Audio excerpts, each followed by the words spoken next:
I have a story and I want your feedback on whether this is a high point or low point in my life.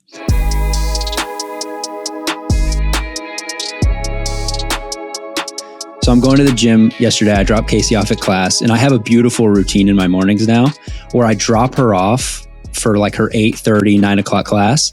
And then she needs to be picked up like an hour and a half later. So it gives me a perfect window to go knock out an early morning gym session. It's like, it's on the right route. You know, it's like everything's lined up for morning gym session. So I drop her off. I'm in my gym clothes. I'm ready to go. I go to my Planet Fitness here in Ann Arbor, and I just can't get out of the car. I think I'm in a fine place mentally. I don't think it was, I don't know. I don't know what it was, is basically what I'm getting at.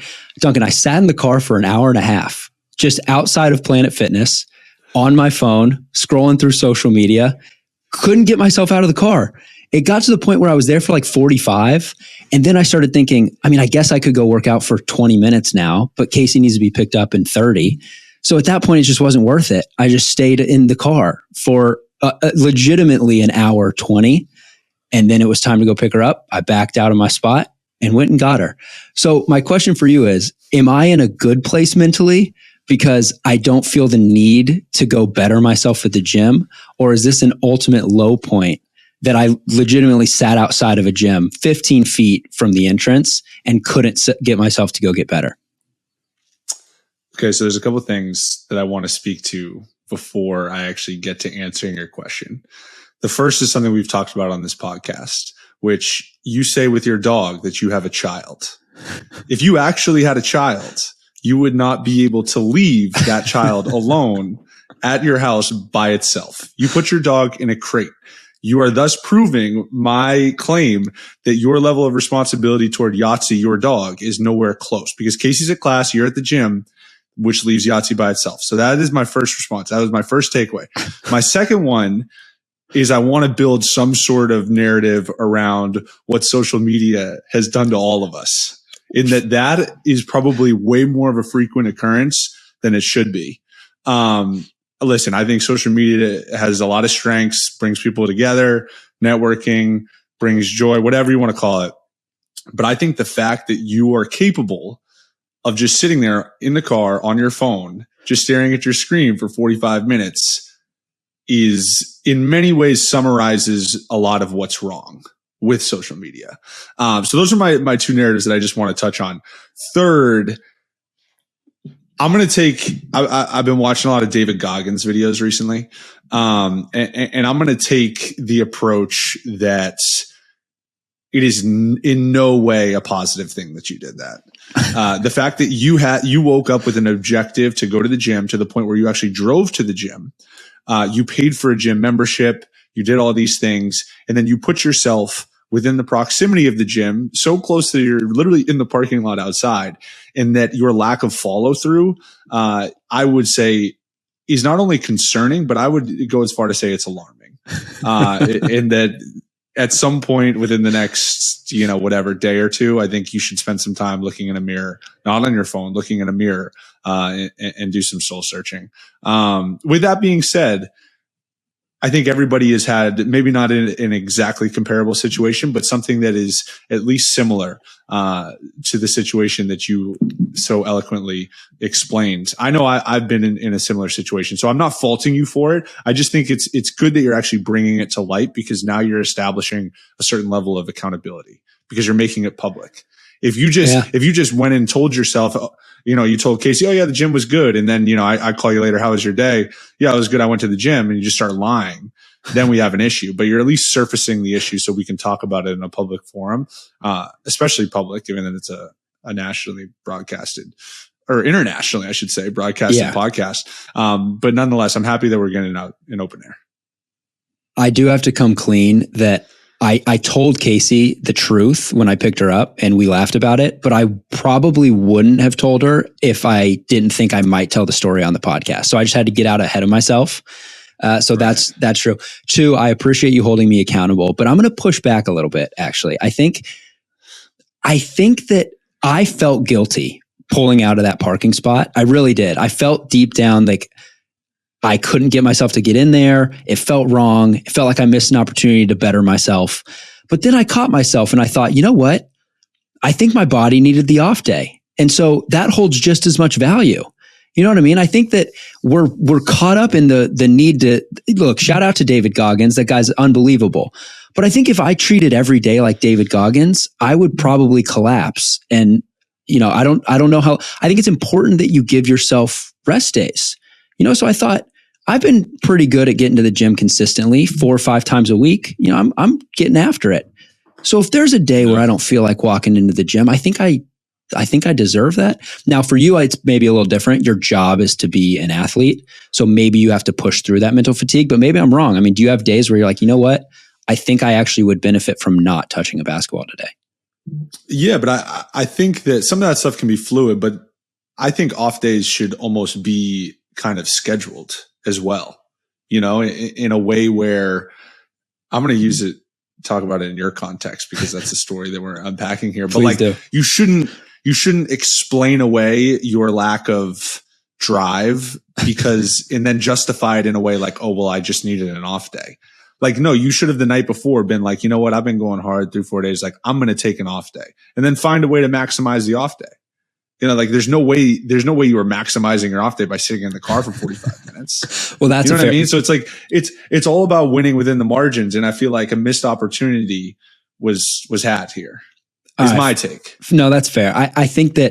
I think you should listen to your body, even if it's in the moment, but I am not going to argue with you that it wasn't a productive hour and a half. And that actually brings me to your point about social media.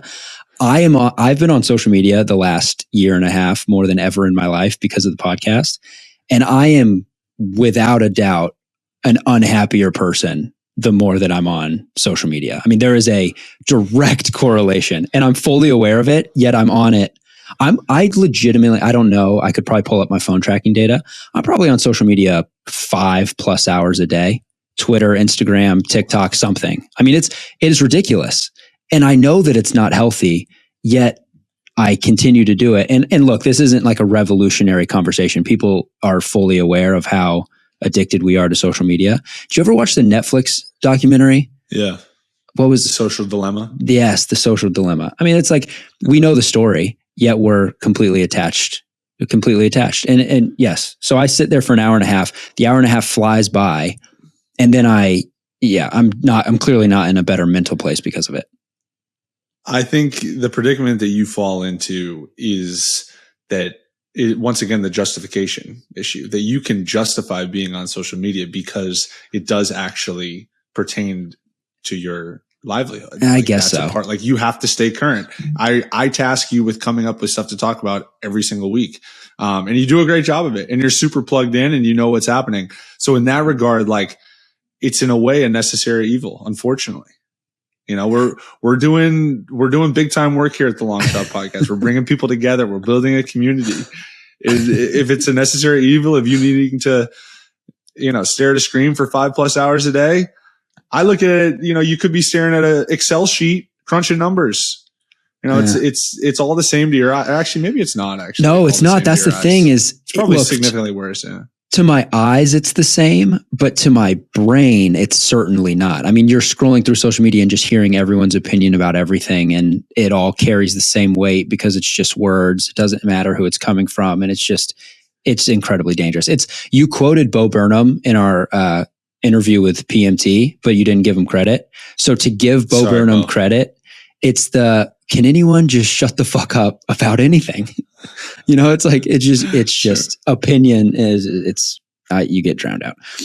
This is a great opportunity to shout out Bo Burnham because he's, speaking of comedians, he's one of my favorites and he does have an incredibly insightful take on this exact conversation that we're having.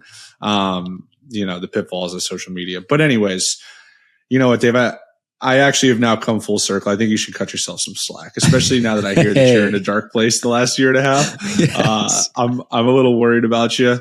And I also am a little concerned that maybe it's not social media and maybe it's the fact that I'm now your coworker that's dragged you into this dark place. Like correlation doesn't always equal causation. Maybe it's not social media that has you in this mental state. Maybe it's the fact that you got to hound me down every week and try to get me to do a 90-minute podcast or whatever it is.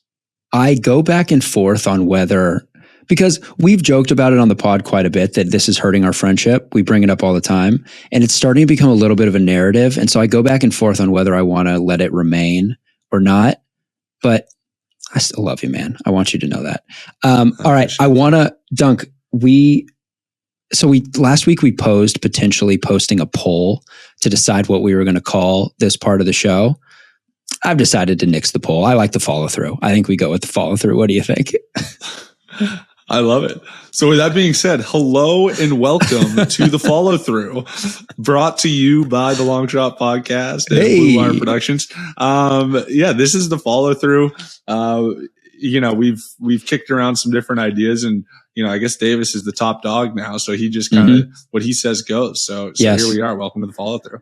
Yeah, I'm calling the shots. Yeah, I want to shout out this. The follow through was a recommendation on YouTube from Rational Argument Man, which is an amazing, going back to our conversation about social media. If this guy's going to give rational arguments, I'm all for it. There needs to be more of that on social media. But get this, Dunk, he actually hit me up on social media, on Instagram as well. This is back to this whole conversation is just going to be about social media. And he wanted a name. He wanted a first name shout out. He didn't want a username shout out. So Renato, shout out to Renato. This was his idea, the follow through. We talked about it last week, but it just fits perfectly. This follows our conversation on Thursday. It's on brand with basketball. You've got like a weird follow through now. You do something weird with your offhand where it's sort of like you're cupping water or something with your left hand, which is a little strange. So it gives me an opportunity to think about that every time we talk about the follow through. It's good stuff.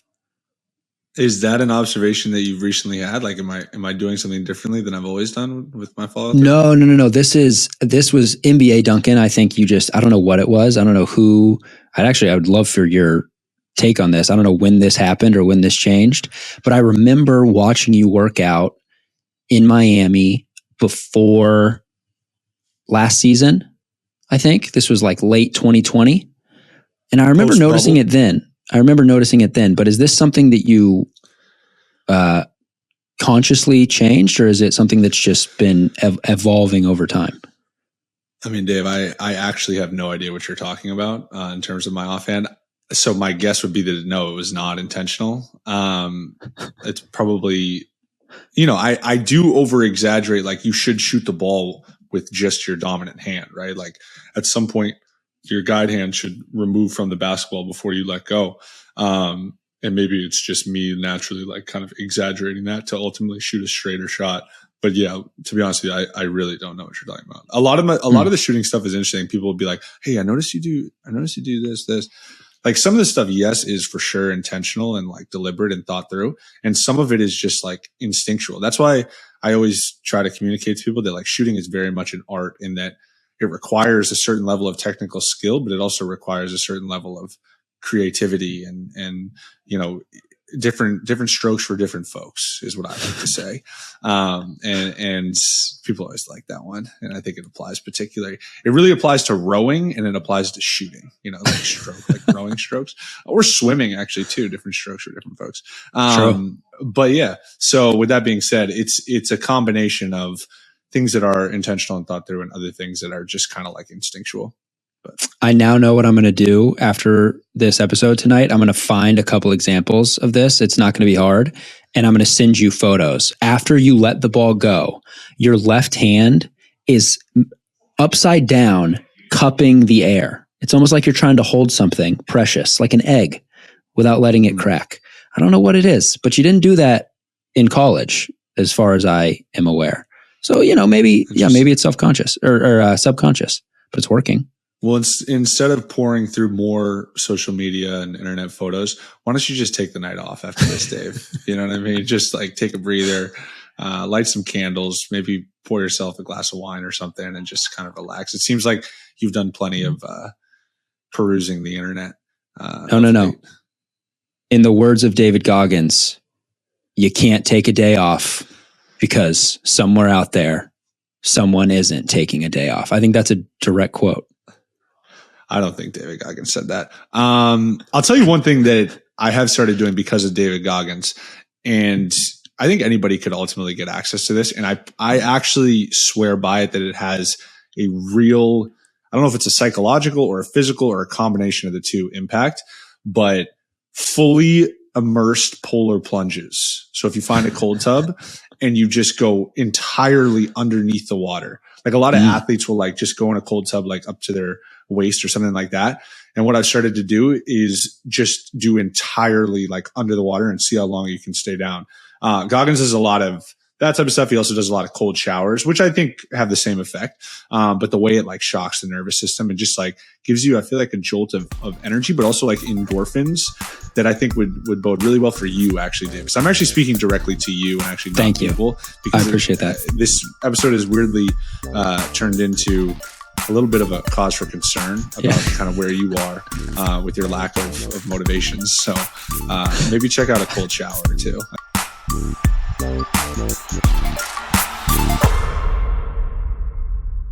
So Dave, right now it's time to reclaim your health and arm your immune system with convenient daily nutrition, especially heading into the flu and cold season. It's just one scoop in a cup of water every day. That's it. No need for a million different pills and supplements to look out for your health. To make it easy, Athletic Greens is going to give you a free 1-year supply of immune supporting vitamin D and 5 travel packs with your first purchase. All you have to do is visit athleticgreens.com/longshot. Again, that is athleticgreens.com/longshot to take ownership over your health and pick up the ultimate daily nutritional insurance.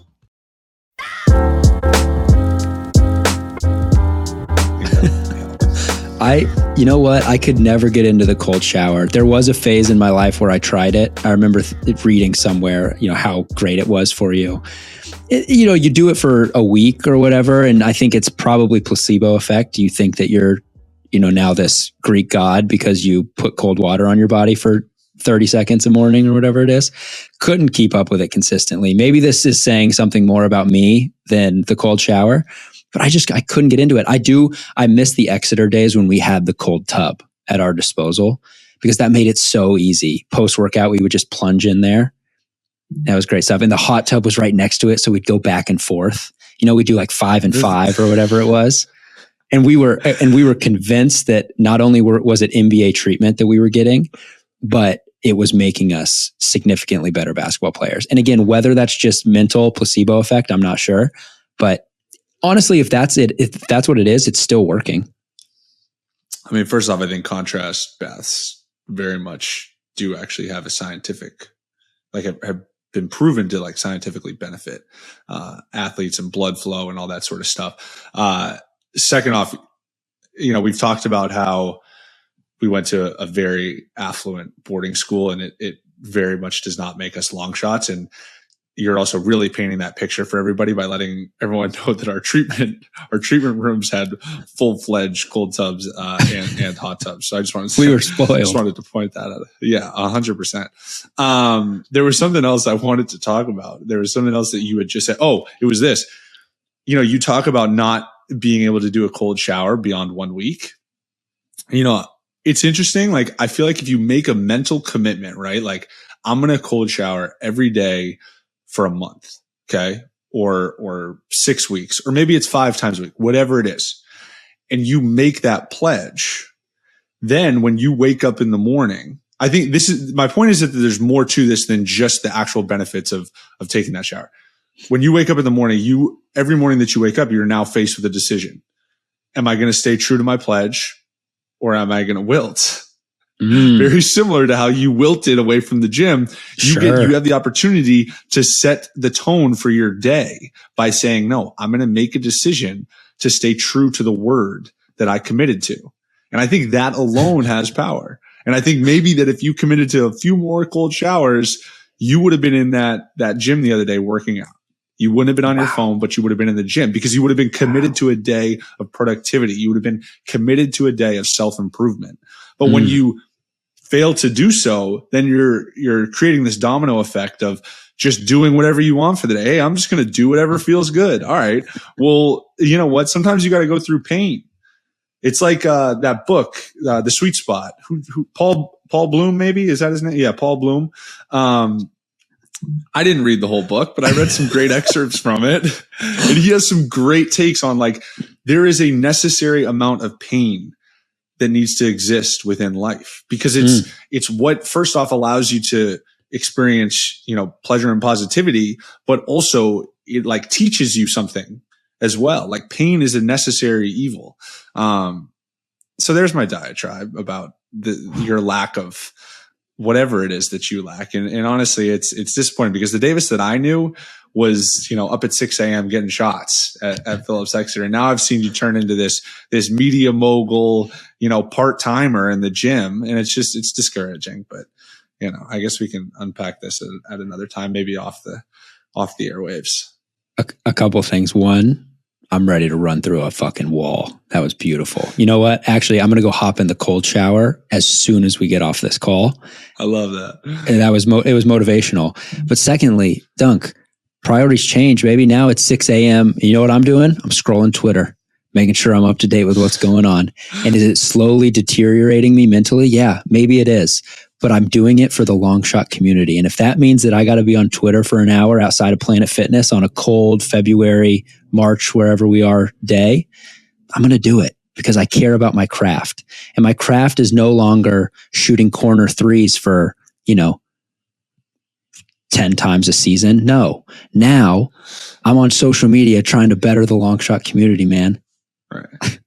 I actually like that. The grind doesn't stop. It just transforms. It takes on new life. Exactly. That's fantastic. All right.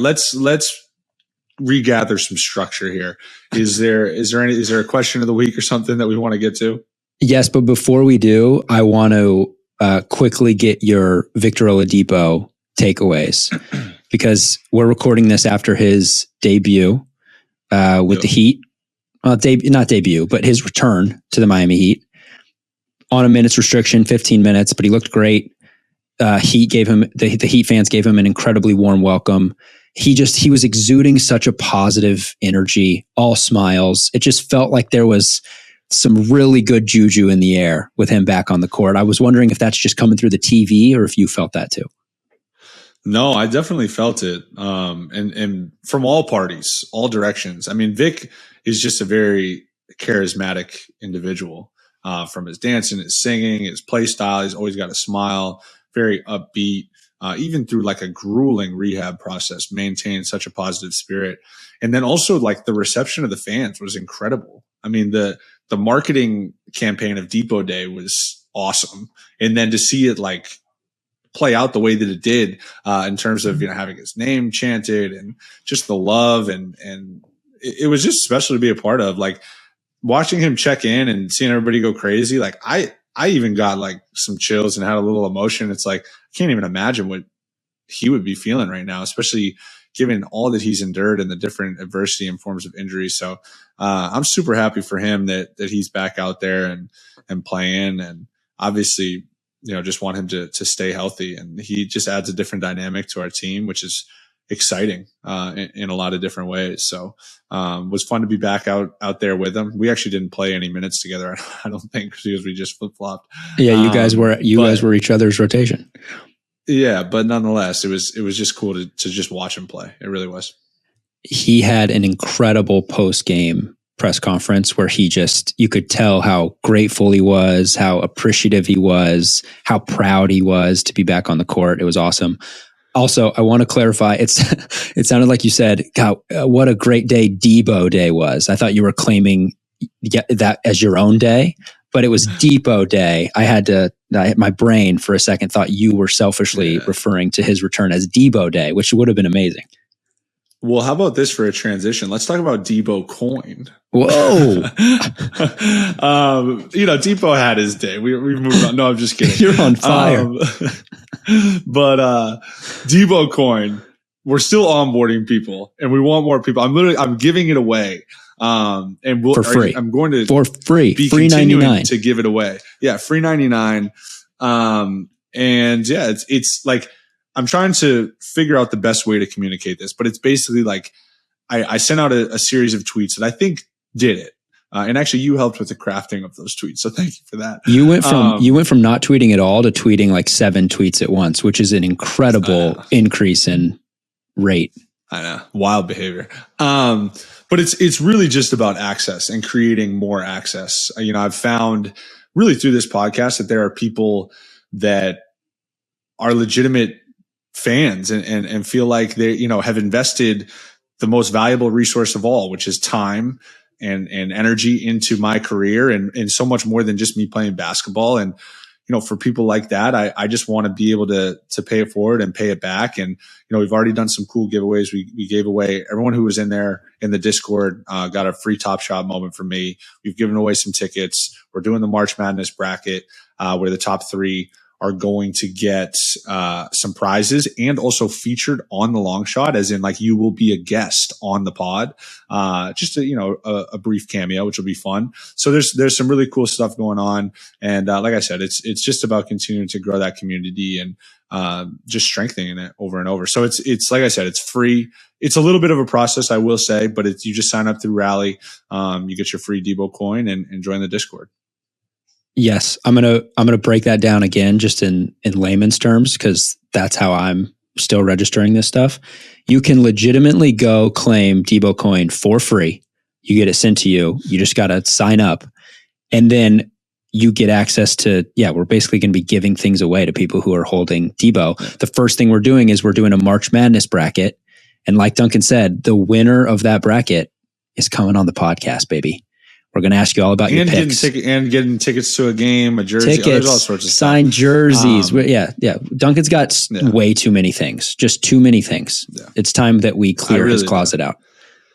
Very true. All right, Dave, what's the question of the week? Are we doing that? Yeah, let's knock out a quick question of the week. This has nothing to do with basketball at all. And it's just a quick one. I actually don't know your answer for this. This comes from... one of my favorite parts of this podcast is reading off the usernames.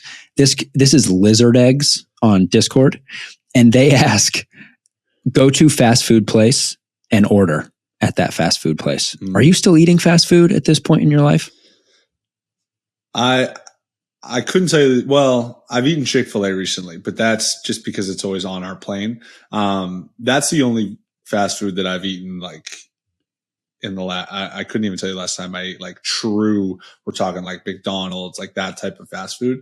Outside of like maybe McDonald's breakfast I might have had in the last couple of years or so. And that's not me like thinking I'm above it or anything. Oh, you're poo-pooing it a little bit.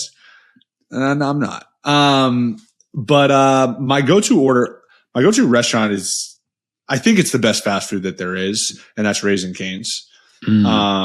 And my order is just your standard tenders, no slaw, extra toast, Texas toast. And that's like, nice. You got to understand though, like extra cane sauce. Like if you're doing that, like sure, you're packing it in for the night. You know what I mean? Like that's like, we're just going to shut it down after this. We're just going to keep it light.